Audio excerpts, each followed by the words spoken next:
Please subscribe and like.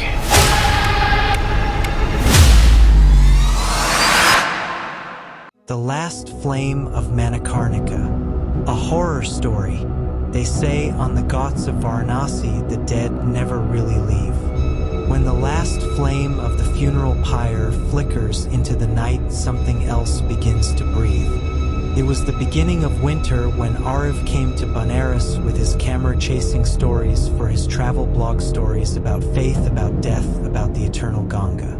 But he never knew that some stories are not meant to be told. Part 1. The Invitation. The Manikarnika Ghat was still burning when he first stepped down the ancient stone stairs.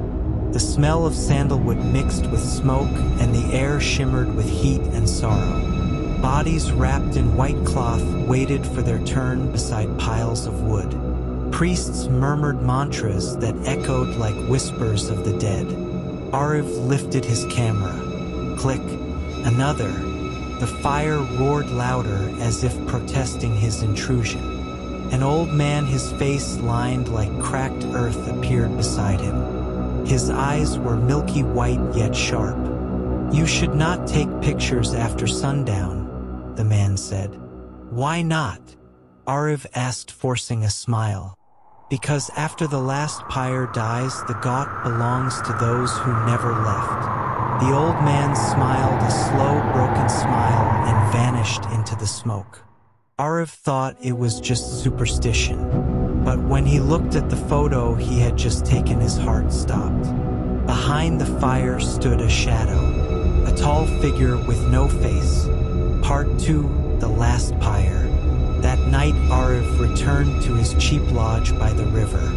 The photo haunted him. He zoomed in. The figure was there, standing among the burning logs, untouched by the flames. The next morning curiosity devoured his fear. He went back to Manikarnika. The same old man was sitting by the steps feeding stray dogs. Arav walked up to him. "Baba, yesterday, I saw something in my photo." The old man nodded slowly. "You have opened the eye that sees the unseen. Once you do, it never closes." He told Arav about Chandresh, a cremator who once worked there. Chandresh believed he could cheat death. He burned bodies day and night until one night he stopped chanting the final mantra. He said he wanted to see what happens if the soul is not released. That night the fire refused to die. In the morning only ash remained. But Chandresh was gone. "Gone where?" Arav whispered. The old man looked at the smoke rising from the pyres. Into the flame itself. Arav felt a chill crawl up his spine. But he was a man of reason, not faith. So he did what any fool with curiosity would do. He decided to stay after dark. Part 3. After sundown. That evening, as the last body burned, the priests left one by one. The river grew silent. Even the dogs retreated. Only Arav remained with his camera and a single lantern.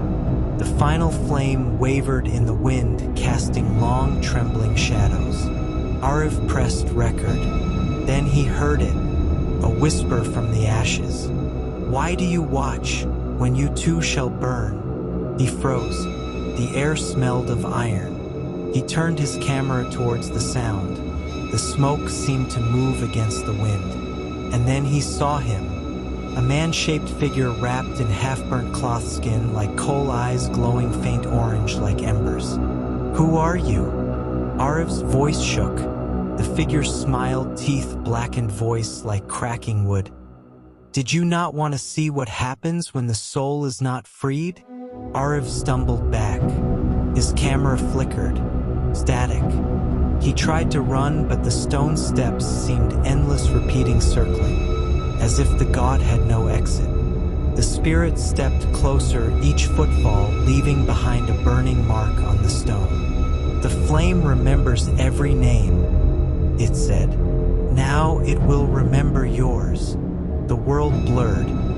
The smoke filled his lungs, the fire roared, and Arif screamed into the darkness. Part 4. The morning after. At dawn, the priests returned. They found a new body by the river, burned beyond recognition. Beside it lay a melted camera. No one claimed the remains. They performed the rites and let the ashes flow into the Ganga. But 3 days later, Turi began to whisper. Some said when they looked into the flames, they saw a young man holding a camera, burning but still filming. And sometimes when the night grew too still, the clicking sound of a camera could be heard between the chants of the priests. Click, click, click. Part 5. The Journalist. A month later, a journalist named Kavita came to investigate the mysterious death of the missing travel vlogger. Locals warned her to stay away after dark, but curiosity is contagious. She reached the ghat at sunset. The same old man was there feeding dogs. "You came for him?" he said without looking up. "Yes. Did you know him?" The old man smiled faintly. "I know everyone who dies here." He told her the same story of Chandresh the cremator, the cursed flame.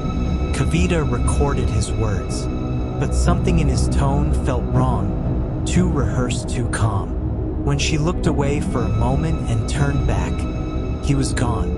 Night fell faster than she expected. The pyres burned low, the priests slew.